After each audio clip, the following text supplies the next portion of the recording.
Murakoze cyane, Imana ibahe umugisha. Asante sana, Mungu awabariki. Imana ibagire neza. Katuganira ijambo ry'Imana. Acha tuongee neno la Mungu.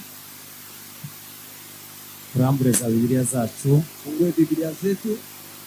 Zaburi 106. Zaburi 116. Cyangwa duhere kuri Zaburi 104. Acha tuanze kwa Zaburi ya 104. Umurongo wa mbere na mstari wa kwanza.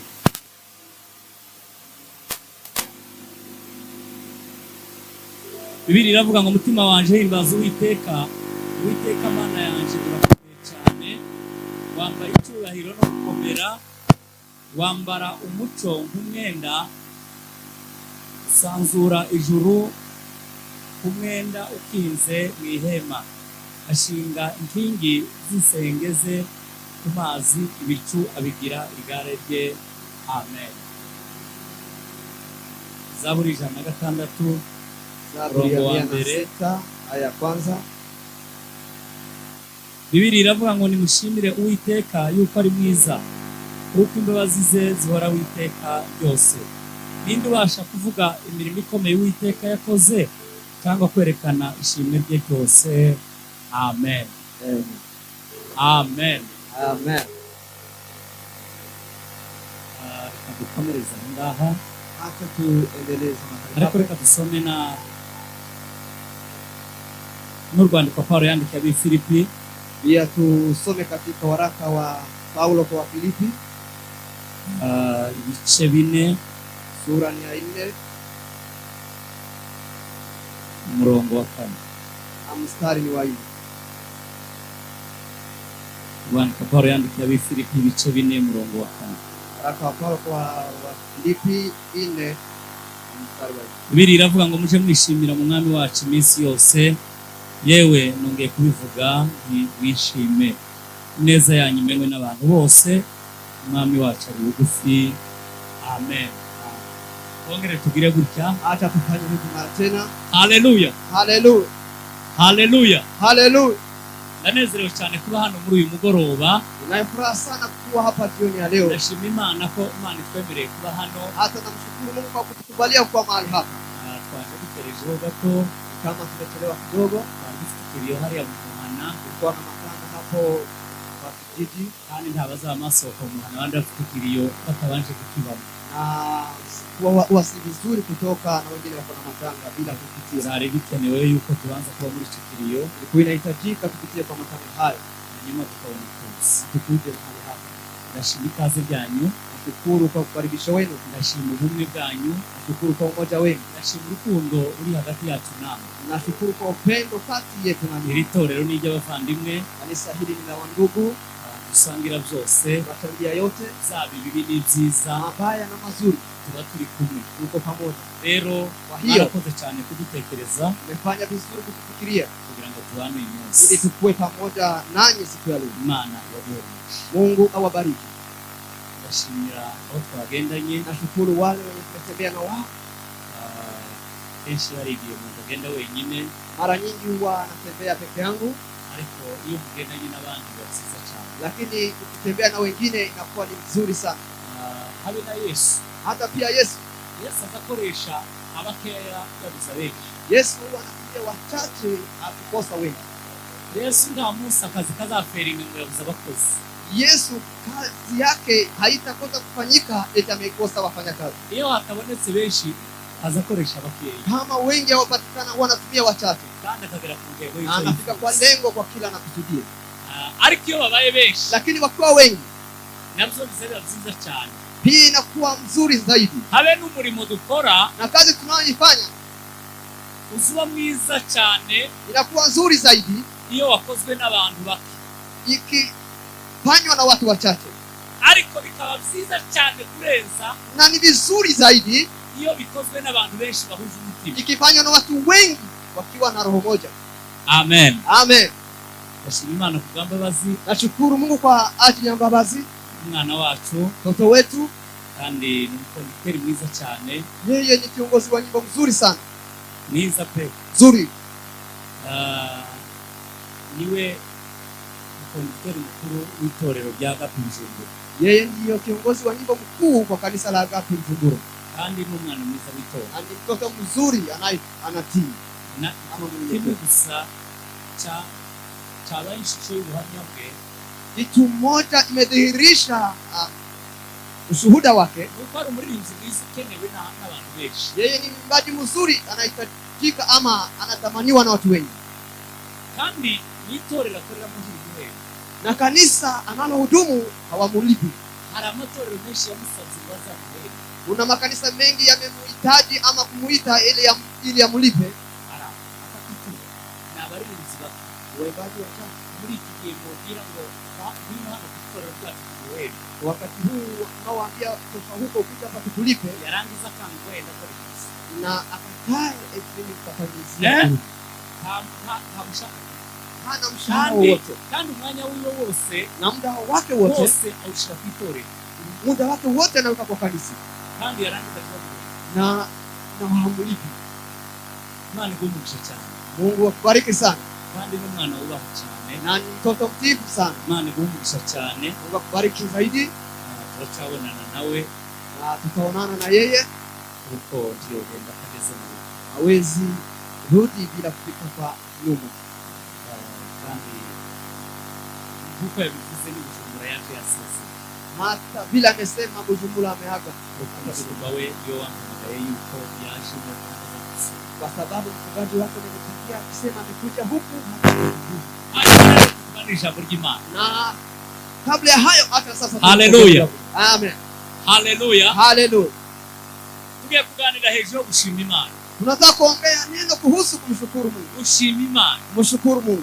Dufite impamvu nyinshi zo gushima Imana. Tunazo sababu nyingi za kumshukuru Mungu. Nta n'umuntu n'umwe wabura icyo ashima Na Imana. hakuna yeyote anaweza kukosa sababu ya kumshukuru Mungu. Ndakunda kubwira abantu, Huwa naambia watu, hari abantu kuna watu babuze amashimwe y'Imana. wamekosa shukrani za Mungu. Umuntu agashaka ishimwe ry'Imana kari. Mtu anatafuta shukrani la Mungu anakosa. Umuntu akitekerezaho, Yeye mtu anajifikiria, yatangira gukarikira ibibazo yahuye nabyo, hata ameanza kukalkulate hata shida amekumbana nazo. bikamira amashimwe yose afite. Hizo shida zote zinameza shukrani anazo. Yareba ukuntu yapfushije, Akiangalia vile watu wake yareba wamefariki, ukuntu ari impunzi, akitizama vile yeye ni kimbizi, yareba ukuntu ari sponsor, akiangalia vile hana mtu wa kumsaidia, akamaba bose n'umushimwe. anasema mimi naweza shukuru nini? Natangazwa n'umuntu Huwa nashangaa na mtu, usuje mu biko Imana, yeye anaenda kwa hazina ya Mungu, agashakisha, anatafuta yarangiza akabura ishimwe ry'Imana, na anakosa shukrani ya Mungu. akabura ikintu kimwe Anakosa hata kitu yobwira moja. Imana ngo Mana Anaweza mwambia Mungu, Mungu umefanya vizuri ama amen. haleluya. Muririmvyi yaravuze Mwimbaji ameimba, ngo nikijitazama mwenyewe oni nirevye jenyine, jinsi Mungu ameniumba, nirevye uburyo Imana yandemye, ninakuta ni ajabu.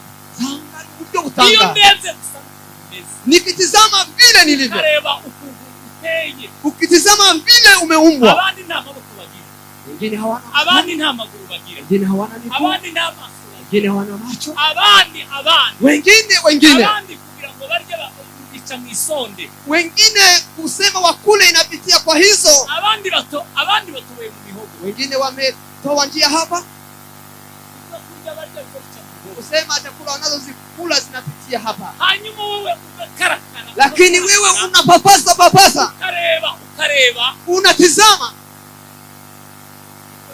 useme amen. kandi iyo umuntu aje kubura ishimwe, Na mtu kukosa shukrani, agatangira ikintu cya komparesi, yeye anaenda kupea mambo, ugatangira gukarikira, anaanza kureba kuhesabu, uburyo unaangalia vile fulani yeye mko kimo moja,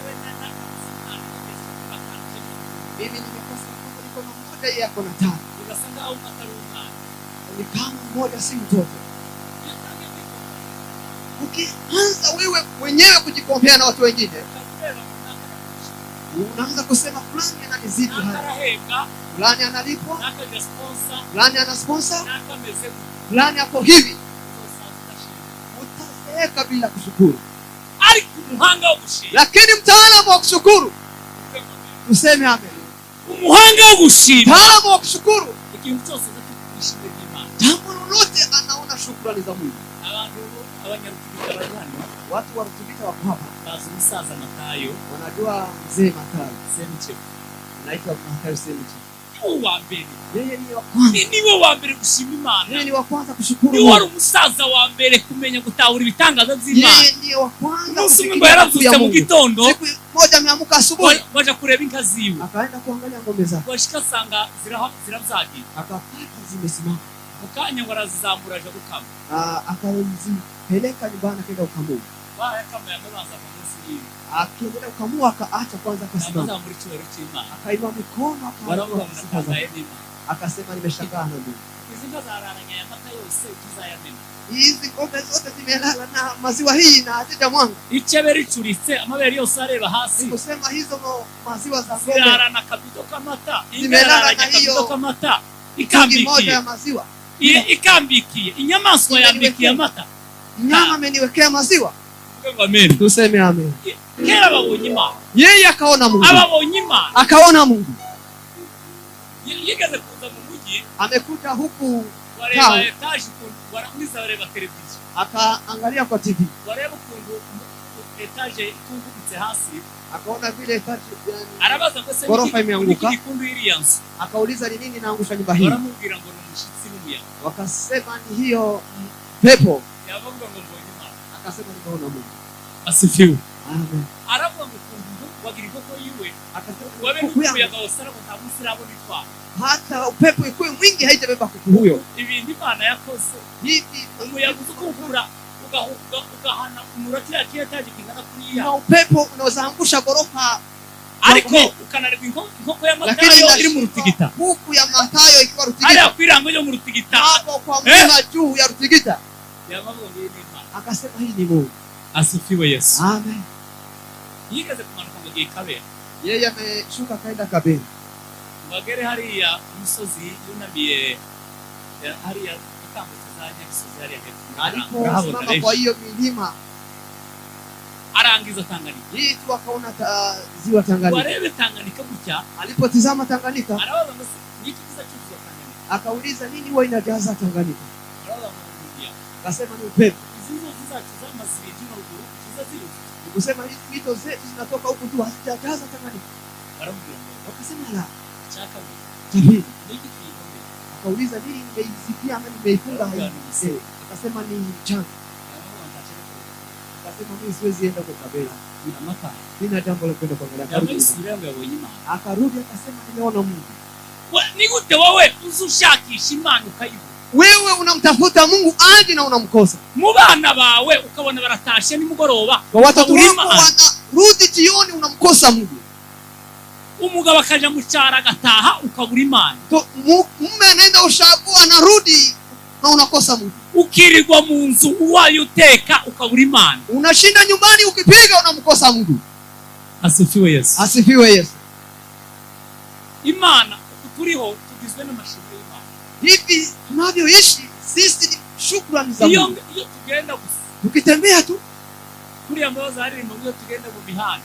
hivi mbabaza naimba tukitembea Turirwa n'imbabazi z'Imana gusa. sisi watu tunalindwa. Iyo tugenda mu mihanda, tukitembea barabarani cyangwa iyo turyamye dusinziriye, wala tukilala tukisinzia, turindwa n'imbabazi z'Imana. Sisi tunalindwa na rehema za Mungu. Oh, hallelujah. Hallelujah. Hallelujah. Hallelujah. Ntabwo nza gutinda. Sitakaa sana. Nashaka gusaba gukangura ibitekerezo byo gushima. Nataka tu tuamshe fikra. Hano hari abantu benshi baje gutarama. Kuna watu wengi wamekuja hapa kwa gitaramo. Nigeneye ko tuza gusanga gitaramo cy'umwe. Na ninataka tukuje kuchangia gitaramo siku ya Tuze Mungu. gutungana za mikoro kugira ngo mwihererane gitaramo. Tukuje kukawia na microphone. Ni gitaramo cy'amashimwe. Hii ni gitaramo ya shukrani. Yategwa ari igiterane cyo gushima. Imekuwa ni mkutano ya kushukuru. Nta mpamvu rero zo gushima umuntu umwe ngo abandi bicara. Na si lazima mtu mmoja tu ashukuru na wengine wasifu. Nataka kukwambia jambo moja. Abe nawe ufite icyo ushima. Hata wewe una jambo la kushukuru. Nta muntu utagira icyo ushima. Hakuna yeyote hana jambo la iyo kushukuru. witekereza, ukijifikiria tu warangiza ukabishimira Imana na unakosa shukrani ya Mungu, umenya ko ari ukunanirwa gutekereza. ujue ya kwamba ni udhaifu wa kufikiria. Abantu benshi Watu wengi tubazi gutekereza, hawajui kufikiria. tubazi gutekereza. hawajui kufikiri. azayagarukira kuzamura Yeye tu anarudia kwa yale yanayomhuzunisha. akagarukira ubundi bazavuga ngo umunebwe wa mbere w'ibitekerezo. Wanasema yule mvivu wa kwanza kufikiria, umuntu uzuma gutekereza ibyo abandi bavuze. yeye ni yule wanafikiria yale wengine wamefikiria, ukananirwa wamefikia. gutekereza ibyo wokora, Unakosa kufikiria yale ukananirwa unayofanya, gutekereza ibyo wogeraho, unakosa kufikiria yale unayofikia. ugahora muri rutine yo gutekereza ibyo abandi bagezeho. Wewe tu unakaa kwa marudio ya kufikiria yale wengine wamefanya. Huyo mtu wa mbere utazi gutekereza. Huyo ni mtu wa kwanza mwenye kutekereza. Unakayegeza hariya gusa. Yeye anafikiria fulani amefikiria. Bene abo ngabo. Hao nibo bagwiriye bamwe abanyeshari. Na hao ndio wanakuwa na fitina. Akazararira abandi kwijoro. Na yeye wanalala usiku kubera yananiwe gutekereza icyo yokora. Amekosa kufikiria kwa jambo la kutekereza ibyo abandi bako. Yeye anaanza kufikiria yale wengine wameyafanya. Amina. Amina. Ubundi kila kikwere kumwana wakuze. Kwa mambo mengine kile kinadhihirisha mtoto mwenye amekomaa. Mwana wakuze. Mtoto mwenye amekomaa. Mwana uregwa gakuru. Mtoto mwenye anapata malezi anakuwa. Anatekereza ikitorero limumari. Yeye huwa afikirie kile kanisa linamfanyizia. Anatekereza icyo kumariko. Yeye anafikiria kile anaweza fanya kwa ajili ya kanisa. Abakristo wengi. Wakristo wengi. Anatekereza icyo kumariko. Yeye afikiria kwa jambo anaweza fanya kwa ajili ya kanisa. Azahora atekereza ikitorero kumumari. Yeye anafikiria tu kile kanisa linaweza kumfanyizia. Habe n'abana wabyaye. Hata na watoto ikizakwereka ko abana bawe bakuze. Kile kitakuonesha kama watoto nuko bazatangira gutekereza icyo bamarira ababyeyi. Ni apari cy'ababyeyi bamarira abana. Kile wanaweza fanyizia wazazi. Iyo umwana agitekereza icyo ababyeyi bamumarira. Wakati bebe mtoto anafikiria kile mzazi atamsaidia. Kandi ibintu bibabaje na yakuhuzunisha. Kurera umwana ugakura. Ni kulea mtoto mwenye akoma. Abandi bana barakuze. Wengine wanakuwa barakuze. Ukabona yambaye nimero 3, ukabona yambaye 5, ukabona ageze kuri 7, anafika kwa namba 7, ukabona ageze ku nimero 8, anafika kwa namba 8. Undi mwa wawe wako akiya yambara ze yeye kuwa mavazi ataragera ku nimero atakuwa kwa namba 8. Leo kusimu ya kuhuzunisha sema na huzunisha. Wengine wanafika wao kile high school wako bado ako primary. Hiyo inahuzunisha. Ya kuhuzunisha sana. Iyo ubona abana ukitizama bangana n'abawe wako kimoja na wako ko barakora kazi bagatana ifaranga bakishura rero wanaenda mahali wanafanya kazi wanakuja wanapare bangana n'abawe. Unaona watoto kimoja na wako babwiye se wameambia babake tukadukurikira mchana usikufuate huko ushaka wichare kazi sitampa leo tukongere gusaka usichukue tena bahati na ukufuate hanyuma bawe lakini abawe ukazasiga mu rugo yake kakujana n'abana buriya wicaye unawaacha nyumbani unaweka bagi mgongoni unaenda na watoto wa majirani. Hiyo ni ya kuhuzunisha sana. Hiyo inahuzunisha sana. Hiyo inahuzunisha sana. Niko Imana izitureba. Ndivyo hivyo Mungu anatutazama. Kugira abana batakuze. Kuwa na watoto wenye hawajakomaa. Ngo batekereze icyo Yesu yakoze. Ili wafikirie kile Yesu amefanya. Ngo se Yesu yadukoreye iki? Wafikirie Yesu ametufanyia nini? Yesu azatangazwa n'ukuntu tutazi icyo yakoze. Yesu anashangaa sana kuona atutambue kile amefanya. Yesu Imana yakoze ibintu bibiri bikomeye gusa. Mungu amefanya mambo mawili ya ajabu. Ibintu bibiri Imana yakoze bikomeye gusa. Kuna mambo mawili Mungu amefanya tangu ubuzima bw'Imana yakoze ibintu bibiri. Kwa maisha ya Mungu amefanya maneno mawili. Imana yaremye umuntu. Mungu amemuumba mwanadamu. Birangiza isura. Na baadaye akamfufua mwanadamu. Ndio bintu bibiri bikomeye. Hiyo ndio mambo mawili ya muhimu. Kurema na kufufua. Kuumba na kufufua. Hiyo ni mambo ya ajabu sana. Yararemye Muumba, uwo yaremye arapfa. Yule ameumba akakufa. Ngo amare gupfa, alipokufa irongerera kumusura. Pia akamfufua. Niko Imana. Hivyo ndivyo Mungu anakutazama. Imana kubona, Mungu akiona, ikabona imbaraga yashoye, akiona nguvu zenye ametumia, kohereza umwana wayo na kutuma mwanao Yesu Kristo akazano mwisi, na anakuja duniani, ariko tukabura na mwisi, lakini tumekosa hata asante. Filipi, waraka wa Filipi, Paulo yarwanditse neza. Paulo ameandika waraka huko ilikuwa ni asante. Uriya urwandiko wa Filipi, waraka wa Filipi rugira amazina menshi, una majina mengi. Izina rimwe, jina moja neza, ni asante. Izina rimwe kwa Filipi, jina moja ya waraka wa Filipi Hiyo waraka inaitwa asante. Paulo igihe yari mu nzimbo alikuwa gerezani, barangize ngo itorero ry'Ifilipi, kanisa la Filipi, ngo rirangize ngo rikora fundraising, likafanya matoleo, bakora mucyango, wakachanga ngo barangize atora umudiakoni, baramubwira ngo genda uje kudusurira Paulo, wakasema endo mubizi Paulo. Bamare kugenda, walipoenda baramanuka yika mu bwato, akafika merikebu, umudiakoni ngo agere mu bwato, alipofika kwa merikebu, ubwato buramutobukana na merikebu ikatoboka, wariko ngo agwana no kugira ngo azahuke ku musozi, lakini akapigana na kuvuka ngambo, arara mu mazi, akalala kwa maji, ngo buracha mu gitondo, usiku kucha, ngo yogoroke mu gitondo, alipofika ngambo yogorokana n'akazi ka Paulo, yeye akavuka ngambo akiwa na mzigo wa Paulo. Wagera imbere ya Paulo, alipofika mbele ya Paulo ahagera yakayu, akafika akiwa na baridi mno, ahagera atameze neza, akafika hakuwa mzuri, na hayo yakagusa Paulo sana. Areba abantu b'Ifilipi, akatizama vile watu wa Filipi wamefikiria, na akafikiria bidii ya huyu mwanaume, akachukua kalamu, akaandika habari, akasema watu wa Filipi, nawaombea wakati wote na Mungu yeye ndiye mshahidi ya kwamba mimi nawaombea. Akasema Baba wa mbinguni, Mungu ndiye mshahidi. Akasema nawashukuru, akawashukuru kwa yale waliyotenda. Akasema umefanya vizuri. Amen. Amen. Mwarakoze, mefanya vizuri. Abantu b'Ifilipi, watu wa Filipi, mwarakoze, mefanya vizuri. Meme kubabarana nanje, mmekubali kuzunika pamoja nami, meme kugoranwa nanje, mmekubali kuteseka pamoja nami. Wakati nilikuwa kwa mateso, kubabarana nanje, mmekubali kuteseka pamoja nami. Kwa hiyo ndabashimiye, nawashukuru. Amen. Amen.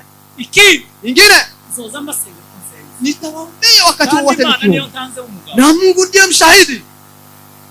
Wagera ugice cya kabiri, alipofika sura ya pili, atangira kubabwira amakuru, akaanza kuambia mahabari, akabwira ngo gerekere, akamwambia pigeni hatua, abigisha ejo guca bugufi, akawaambia baravuga ngo muri Rwanda rwo kubashimira, kwa hii barua ya kuwashukuru, reka mprofite, acha ni pahatike, reka mprofite kubahugura, acha nichukue nafasi hii ya kuwashauri. Ngabonaga bitagenda neza, akawaambia yale hayakuwa kufanyika vizuri, niyo yatangiye ababwira, ndio ameanza kiwaambia mugira wa mutima wari muri Kristo Yesu, kuweni na hiyo moyo ama roho ilikuwa ndani ya Yesu Kristo. Aje kuba Imana, hata alikuwa kwanza Mungu, ariko ndiyabonye ko kubana n'Imana ari ikintu cyo kugundira, hakukubali kukuwa na hiyo sura ya umungu, ngo yisiga ubusa, yakavaa bure, bugufi, akanyenyekea, araganduka, hata akakubali, ngo ndiyanga no gupfa, hata kukataa kifo ya msalaba. Ababwira amakuru yo guca bugufi, akawaambia habari mu cya Yesu, kupiga hatua mu guca Yesu ni kunyenyekea, kwiga guca bugufi, kupiga ama kujifunza kunyenyekea. Guca bugufi bibanza kutuba, ni kusema kunyenyekea ni mwanzo wa heshima.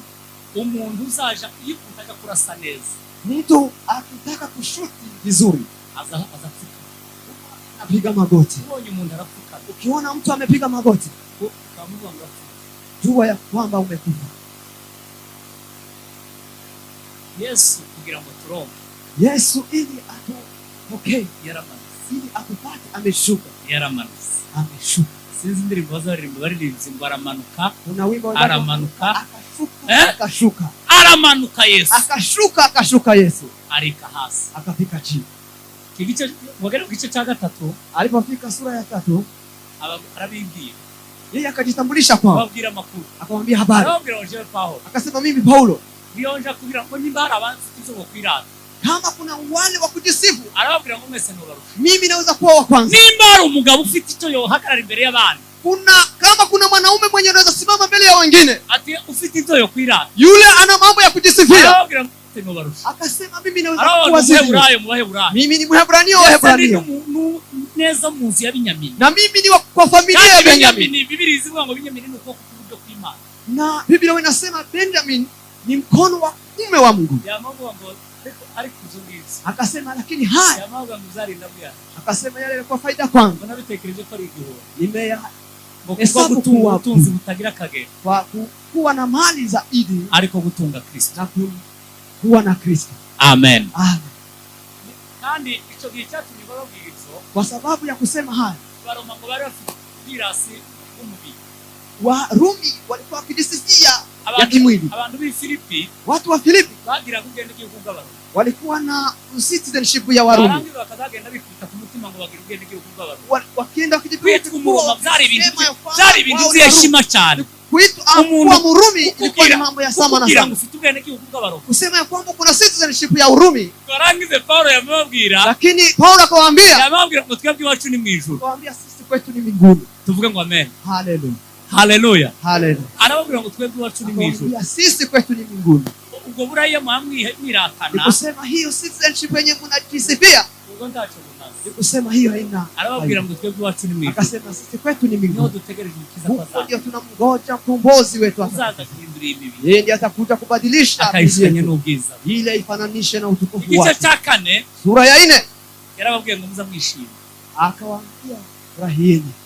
Ngo bari bafite ibibazo byinshi bibazungurutse. Walikuwa na shida nyingi mno. Mundebe hano. Itizame mimi hapa. Tuseme amen. Hallelujah. Hallelujah. Abantu bi Filipi, watu wa Filipi bari bafite ibibazo byinshi. Walikuwa na shida nyingi. Warangize Paulo ngo babwire ikiruta ico bagomba kurusha abapagani. Lakini Paulo akawaambia kile wanaweza wazidi watu wa kuamini. Akawaambia hata furahieni shida zenu. Nishime. Furahieni. Nongeye kubabwira ngo nishime. Furahieni. Ineza yanyu imenywe n'abantu bose. Uwema wenu ujulikane kwa watu wote.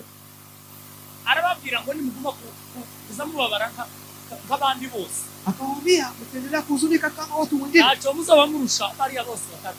Ni kusema hakuna kile chochote mtawazidi wale wasioamini. Akawaambia nyinyi furahieni hata mkiwa kwa shida. Ndio sababu wanasema waraka huu ni waraka wa furaha. Hauwezi kufurahi kwa shida. Tiwo kwishima wanyazwe. Ikintu kiza gitangaza Satani mwisi. Kile kinashangaza Satani ulimwenguni. Ni uburyo izibona taturuka turibunzi. Ni vile anaona tukiruka na tukiwa wakimbizi. Tuvuge ngo amen. Hata tuseme amen. Hari ibintu hari zagiye mu bantu. Kuna zile fikra zimeingia kwa watu. Umuntu akamuga unafusha. Nasema nikikufiwa na mtu. Eti wamoja na wamchukulie kama mtu mwenye hali mahututi. Na ndio watajua kwamba yeye amehuzunika zaidi kwa sababu amefiwa na wake. Hiyo ni fikra. Kwa sababu amefiwa na mtoto wamchukulie hivi. Wakikubeba hivi. Na huyo asiamini na kumbeba hivi. Mtawazidi nini?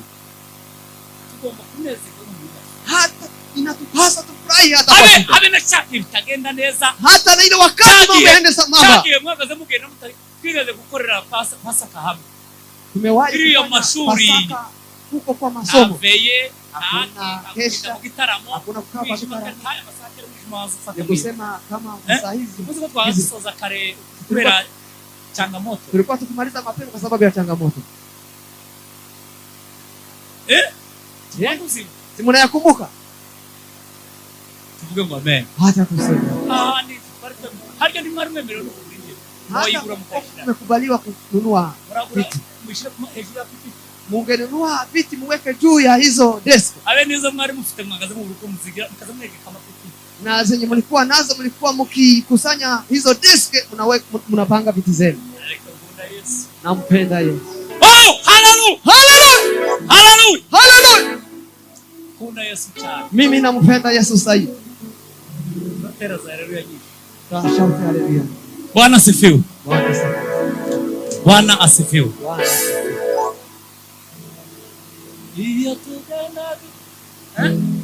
Iyo turyamye dusinziriye cyangwa iyo tugenda iha turirwa zayo turirwa yakanguna kutereza rero turirwa nibaba zayo yo turirwa rukundo rwa Yesu turyamye iyo turyamye dusinziriye cyangwa iyo tugenda mu mihanda turirwa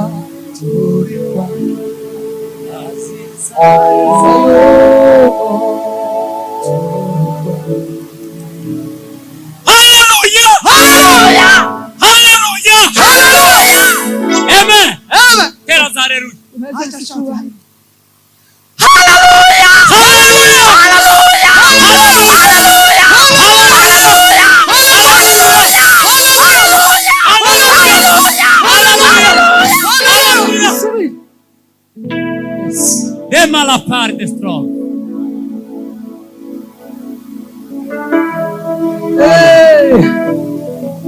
Anda.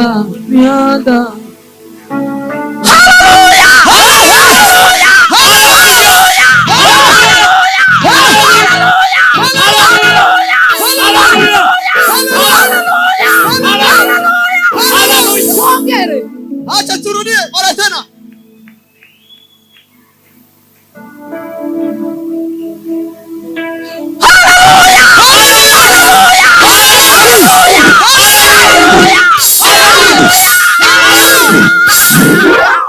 Amen. Mani gumugisha cyane. Mungu akubariki sana. Oyo ni umujya wanje cyane. Yeye ni oyo twarataramanye ibitaramo bidafite umubare. Ushobora kuba ndi mu bantu bamuzi babiri. Wowe ushaka kumumenya no umugabo we gusa. Yule anaweza nizidi kumjua ni abandi wengine. Timuri abahamya ko muzi. Ninyi ni mashahidi ya kwamba mimi namjua. Arataramanye ibitaramo. Tumekesha na yeye bidafite limit. Ni kusema kesha bila idadi. Bene bijye byo gutarama mudafite izindi gahunda z'amahanga. Ni kesha bila program. Taduhimba turimo mu gitaramo. Ama kukuwa na mambo mengine. Sinoja hari ikintu ntokora mu buzima. Kuna mambo siwezi kufanya kwa maisha. Sinoza na mahimba mu kanisa. Mimi siwezi leta mambo mengine kwa kanisa. Nta kintu notekereza kuvuga nzi ko ari ukuri mu mutima wanje ukina niko kukivuga mu kanisa. Hakuna jambo naweza fikiria kusema na ni ukweli kwa kintu notekereza gukora. Na hakuna kitu naweza fikiria kufanya. Wewe unteri isoni no kuita kilobitire ntakurebye. Mimi naweza sinamenye ko waje. Kuko kagira ngo wasibye. Hata naweza fanya hiyo bila kuwa na twigaze gufata ubuzima tubugira igisimba. Sisi tumewahi fanya maisha yetu yakakuwa ni igisimba. Hata mimi sitajuta hata asubuhi moja. Kandi umunsi numwe nzatekereza gusa ko Yesu abizi. Mimi huwa nafikiria tu Yesu amefanya vizuri. Amina. Amen. Haleluya. Haleluya. Utashima n'ubugumu. Kukosa shukrani ni kukuwa mgumu. Utashima n'ubugumu. Kukosa shukrani ni kukuwa mgumu. Umuntu akakugirira neza ukanira kumubwira ngo warakoze. Mtu anakuambia habe niko yobu mwana wawe kusema uriya mukobwa wawe nazo kwereza igiceri uza wamuvuga ngo mama we Imana yakumvaye habose Imana ikubera warakoze wakoze uko yayabonye arusha ubundi amafaranga ikiza gituma gora mwabayavuga kubona gukora hwe pesa vile zinakuwa ni ngumu kisema pesa watu uzikoresha ubwenge kutoa pesa unatumia akili faranga uzubira icuya kupata pesa unatoa jasho unatoa nguvu faranga kupata pesa uzohaguruka ukagenda ibigize umubiri byose zabikora mwili ukoresha ubwenge unafanya na akili imbaraga unatumia nguvu ukoresha umwuka unatumia pumzi ukabona kuya ndio ufikia pesa warubona rero kugira ngo uzaruve ukipata pesa sasa kuitoa umwuka wewe ni Roho Mtakatifu umuntu agufashije kumweza igiciro mtu akikusaidia kupeye coins moja utazubona igiciro usione hiyo coin. Hari umunyabwenge wavuze ngo kuna mtaalamu amesema umuntu nakwandikira SMS utakutumia message uzamuzamurishura cy'Imana mbere yo gushimira uriye uzabandushimira Imana mbele ya kushukuru Mungu ubone guhindukira nawe umushimire na kushukuru Mungu mshukuru huyo. Watekereje kukwandikira message yule mwenye amefikiria kukuandikia message akwandikie message yo kukuramutsa yeye amekuandikia message ya kukusalimia yakuzama inite yiwe amenunua credit yake umwanya wiwe amechukua muda wake atoye telefone yiwe amechukua simu yake akomporeje message hata kaanza kubanduza miliyaridi zituye kwisi ni kusema watu akabari bo watekereza kwandikira message wenye wanaishi ulimwengu warangiza ukananirwa kumubwira ngo mwiri lakini wewe unakosa kusema umeshindaje, ama umekosa tu kumjibu umeshindaje.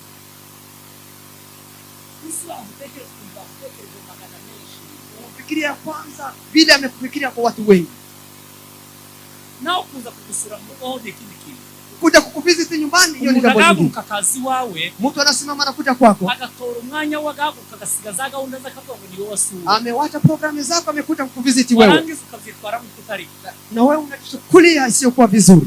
So zakere by'ijuru bya gusura wewe uchukulia kama izaza mwizaza Mungu hatakuja kama Mungu wawe ili afike kwako, ariko uzobona Imana mu shusho y'abantu, utaona Mungu kupitia watu.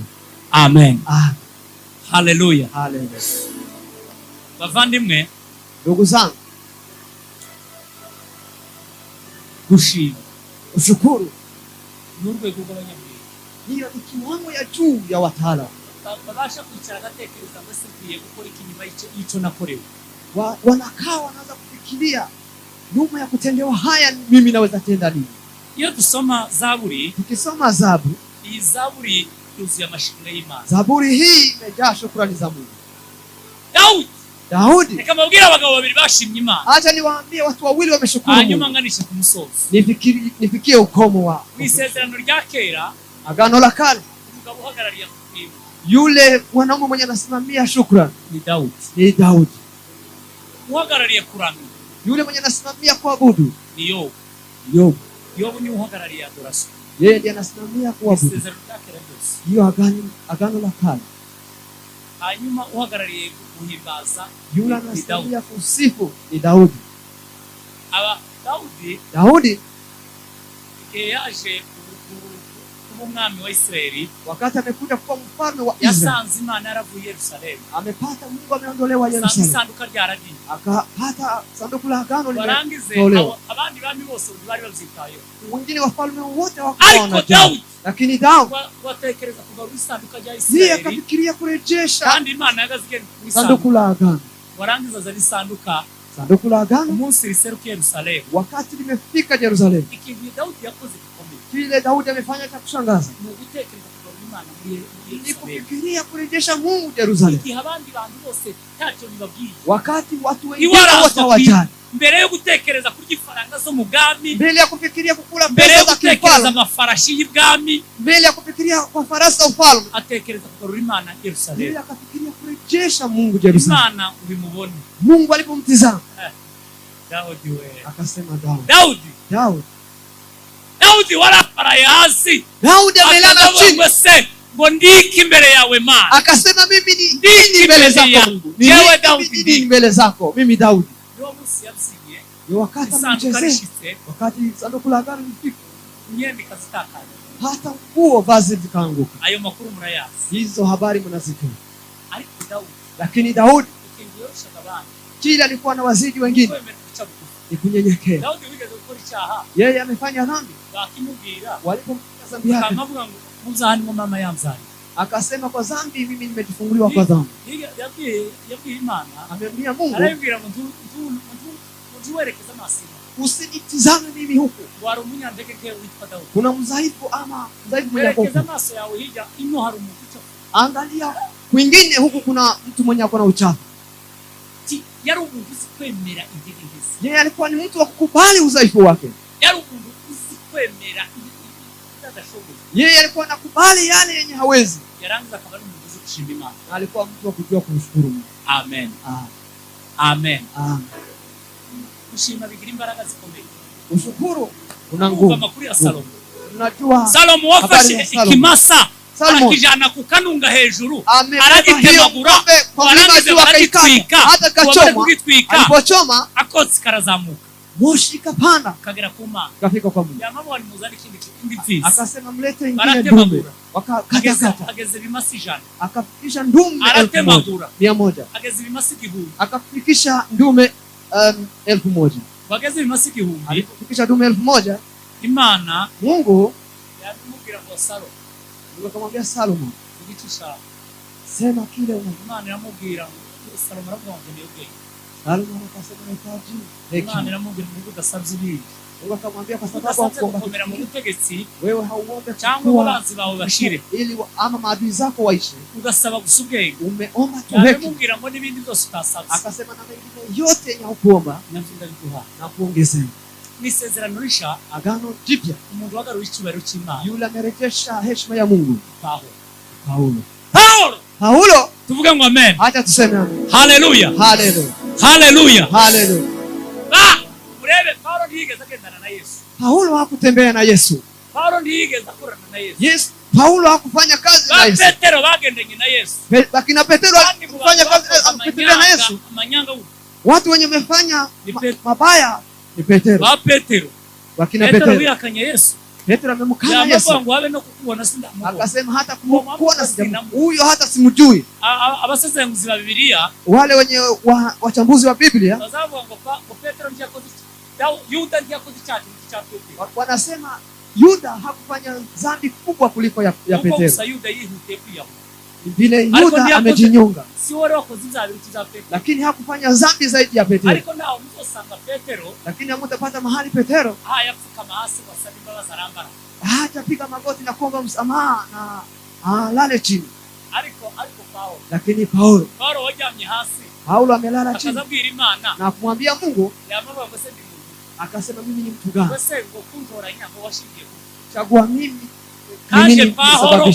Mimi Paulo. Sinari nkwiye kwitwa n'intumwa. Hata sikustahili kuitwa mtume. Amaza kutaya. Na akasema dhambi zote alizozifanya. Isezerano risha. Kwa agano jipya. Niwe mugabo watu yakabwizaya. Yeye ndiye amekiri dhambi zake. Paulo, tuvuge ngo amen. Acha tuseme amen. Haleluya. Haleluya. Paulo wazuvuga ngo jewe. Paulo alikuwa akisema mimi no bintumwa. Mimi naweza kuwa mtume. Jewe wabaye umusotoranyi. Mimi nimekuwa mtu wa jewe wabaye umwicanyi. Mimi nimekuwa muuaji. Abafarisayo nari inyangamuga. Mimi kwa Wafarisayo nilikuwa muungwana. Mohere kugira munaje mungira intumwa. Mimi mnaweza anzia wapi kuitwa intumwa? Hata sikustahili kuitwa mtume. Nicho gituma. Ndio sababu Paulo Biblia izivuga ngo nisega ngo nisega. Inasema Paulo ni mbwa mwitu. Nisega ni mbwa mwitu bitanyagura. Yeye ana katakata bikagabana iminyago n'umugoroba. Analeta minyago. Aswali.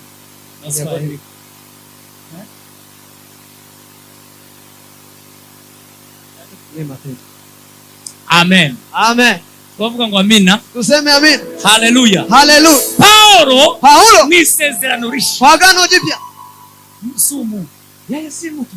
Yaravuze ngo yegeze kirenge mu cha Yesu. Yeye amesema mimi nimepiga hatua kwa Yesu. Unamwona mugera ngere mu chanje. Akaambia wengine wapiga hatua kwa Yesu. Nyinyi piga hatua kwa Yesu. Mimi nafuata Yesu lakini nyinyi mnafuata Paulo. Sisi tunaweza mpata Paulo. Paulo yakoze ibintu bikomeye cyane. Paulo amefanya mambo za ajabu sana. Kwitanga kwa Paulo. Kujitoa kwa Paulo. Arabazavuga ngo ndaza kugira cyacu niyo kivuga. Watu wanasema Paulo si umugabo kwigisha cyacu. Yeye si mwanaume kufunza fungu la kumi. Bazabigisha cyacu me Paulo. Paulo yakatanga zose. Paulo alikuwa akitoa yote. Cyambere yatanze ubuzima bwe bwose. Yeye amejitoa maisha yake yote. Mbere yuko atanga ubutunzi. Mbele ya kutoa mali zake. Yamye atanga ubuzima bwe ntiyigeze ashaka n'umugore. Yeye ametoa maisha yake hata hakuoa. Atanga ubuzima. Akatoa uzima wake. Ikirezi. Zaidi ya hayo. Rero zose kuye mu buzima. Yote yako ndani ya maisha yake. Paulo akaza kwa kanisa nga fundraising. Yeye alikuwa akijenga kanisa bila matoleo. Akitanga gusa. Yeye anajitoa tu. Aja gusezera Efeso. Alipoaga kwa kanisa la Efeso, yarababwiye, amewaambia ngo mwese murazi yuko nitunze na yanje maboko. Akawaambia mimi nimejishughulikia mimi mwenyewe na mikono yangu. Nta muntu bonagaza nirinda kugira wose ikaza. Mimi sitauzi mtu yeyote. Bigatuma nikorera mimi nimetumia yangu mikono kugira ngo ndasitaze umuntu ili nisikuwe kikwazo kwa mtu yeyote. Kugira ngo ntabere ubutumwa bwiza inkomo. Ili nisikuwe kikwazo kwa injili. Reka nsoze mbabwira gutya. Acha nitamatishe nikisema hivi. Twige gushima Imana. Tujifunze kushukuru Mungu. Amen. Amen. Amen. Amen. Twige gushima Imana. Tujifunze kushukuru Mungu. ushima Imana baba tushukuru uza wibuka Imana yagukuye ufikirie nurangiza ureba ikugejeje na ufikirie mahali unafika zamura pale ibiganza ushima Imana na uinue mikono ushukuru. Haleluya Haleluya. haleluya Haleluya. kandi ushima Imana Kushukuru Mungu bizakuve mu mutima itoke kwa kilindi cha bikuve moyo, mu bitekerezo itoke kwa fikra zako, bikuve mu bitekerezo itoke kwa fikra zako, tekereza icyo wakorera Imana ufikirie kile unaweza kishukuru Mungu. tureke guhagarara ngo Yesu yarabirangije Usikose kusimama hapa tuseme yote Yesu amemaliza. ubundi Kwa mengine azavuga ngo umubyeyi wawe nakwigisha ukarangiza segonderi mzazi wako kukufunza umalize high school, umwana wawe mtoto wako uzamwigishe arangize lisansi mtoto wako umufunze niba amalize umubyeyi university. wawe yaragufashije ukarangiza lisansi Kama mzazi wako amekusaidia umwana wawe kumaliza nawe university, ukamufasha mtoto wako msaidie akarangiza lisansi na umsaidie amalize. nta kintu kinini uzakamumariye Haujamsaidia urwego kitu kubwa. rungana n'ubwo sekuru yomugejejeho Ni kusema umemsaidia kama vile babu yake angemsaidia. uzaba waramugejeje ku rwego sekuru Ni yomugezaho kusema ungemsaidia kiwango ya babu None yake se- angemsaidia. umubyeyi wawe utarize akaba yaragufashije ukarangiza segonderi Mzazi wako hajasoma lakini warangiza akakufundisha umwana wawe nawe ukamaliza high akarangiza school. segonderi Na mtoto wako amemaliza high school. uzomenye ko umwana ntacyo wamumariye Ni kusema huyo mtoto hujamsaidia chochote. wamufashije ibyo gusa sekuru yamufashije Ni kusema umesaidia yale babu yake angemsaidia. ariko imbaraga zawe ntacyo zitazi Lakini nguvu zako hautazitumia. Imana icyo Acha kuinuka. haleluya Haleluya. amen Amen. Yesu yatanze ubugingo bwe ku bwacu Ametoa uhai wake. nawe tuza dutanga ubugingo bwacu ku bw'abandi Na sisi tutoe maisha yetu kwa wengine. tuza dukora ibintu ku Tuto- nyungu z'abandi bantu Tufanye kazi kwa faida ya watu wengine. jewe nkunda kubabwira Ili wanapenda kusema umuntu akwiye gukora mtu anastahili kufanya kazi.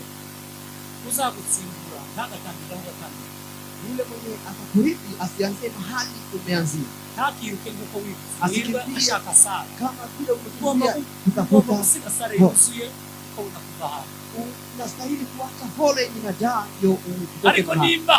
nimba warirukansa ukiruka ku misozi utagira aho usengera Pia kwa milima warangiza ukosa mahali pa kushiriki. n'uzagutsimbura nawe akaziruka adafite aho asengera Lakini yule mwenye atakurithi naye aanze warakoze hano mu kukimbia. karere Ni kusema umefanya nini kwa hapa kwa? niki wo baramanika mu karere Ni kusema hii mtaa umwanya baguhaye kuyobora Umefanya nini? itorero ntacyo wamariye ni kusema wakati wamekupea kuongoza kanisa nimba hutafanya korahari kama kwaya, bayigusigiye yuzuye korahari kuri kama wamekuachia kwaya ikijaa warangiza nawe ukazayisiga yuzuye nta n'indirimbo musohora na wewe umeacha ikijaa na hujatoa ubonitere bwawe hata ntacyo moja, bwamaze ni kusema hiyo uongozi wako wa nyimbo hujafanya chochote. ingaho bari kwisiga nta mukonitere Kama ungeacha bila kiongozi wa nyimbo. asifiwe Yesu Asifiwe. imana ibamugisha cyane Mungu awabariki sana. tugiye gusenga imana Tunataka kuomba Mungu. tugiye gusenga imana Tunataka kuomba Mungu. twige gushima imana Jifunze ku kandi tukagushima mu magambo na usishukuru tu kwa kuko maneno, imana nayo yagushimiye mu kwa magambo sababu Mungu hajashukuru kwa maneno. imana yagushimiye mu mafaranga Yesu ameshukuru kwa pesa. gushima amafaranga twaje muri fundraising Hatutakuta kandi iyo kwa- tugiye kwa gukora utoa- na hatuta- ariko icyo hatuta- nshaka kubabwira ni iki So, nataka kuambia hiki. uzi utekereza gushima imana Unafikiria uzose kumshukuru ubona Mungu. gusa abana bose Ukiona watoto wakiwa wazima, Yes, ubundi umukristo utagira mpesa y'ikanisa bamwe mu mukristo mwiza Mkristo mwenye hana M-Pesa ya kanisa ni Mkristo ugomba wa aina gani? kuzurebera mpesa y'ikanisa mu rusengero Tunaangalia M-Pesa ya uzuyire kanisa kwa jewe habe na kwa kanisa. masayini iyo ngiye masayini Mimi nikienda Masai, uzangarukane nimero ya masayini mimi narudi na namba ya Masai. nimba ari icyifuzo nari mfite nasengeye masayini Kama nilikuwa nahitaji iyo gisubijwe ikijibiwa, hariho nimero ya masayini ibaho hariya kuna namba ya uriya Masai. musozi baduhaye ngo tuwusengereho Hiyo mlima amefika ugomba guhita wohereza y'ituro kuri uriya musozi tuma kwa mlima utuma kanazwe hano duhora sadaka. buri munsi Na hapa kwenye tunakaa kila siku tuba dusengera ibyifuzo by'abana tukiombea ibyo abagabo bagiye mu byaro za waume babona zoza ava mu cyaro amahoro mume akitoka ushaboa salama, bamure kuri mpesa y'ikanisa utume kwa M-Pesa ya kanisa. ubundi abantu b'abanyabwenge Watu wenye hekima, amaturo y'amashimwe azaruta ibya cumi n'ibibiri shukrani zinakuwa zaidi ya fungu la kumi uku na cya moja. cumi n'imanutse ibihumbi icumi ndatanga igihumbi Kama Ariko nimefaidika nanezerewe mu 10 na mashimwe. nalipa 1,000. Kama nimefurahi amashimwe kushukuru, ngomba gutanga na bitanu hata 5,000 naweza nikatoa. data gira neza Asante. turagushimiye ko waduhishuriye gushima. Uyu mugoroba nawo uri mu migoroba dutekereje ko wagize neza, haba mu miryango yacu dufite byinshi byo kugushima, haba mu itorero turi hano tureba imirimo ikomeye wakoze. Iyo tureba imirimo itangaje wakoze, Dawudi yaravuze ngo mwifatiro z'inzu yawe wazubatse hagati mu nyanja, aravuga ngo Mana urakomeye, Mana imbaraga zawe zirakomeye. Kandi Dawudi yaravuze ngo kurondora ngo imirimo y'amaboko yawe ngo sinabibasha na gato. Aravuga ngo wowe Mana uzi ugendera ku mababa y'imiyaga, imbaraga zawe zirakomeye. Mana turagushimiye kuko aho tugeze ni kubw'imbabazi zawe. Turagushimiye yuko waduhaye ubuzima bw'iteka. Turagushimiye ku rukundo rwawe udukunda, mu izina ryawe Yesu, amen.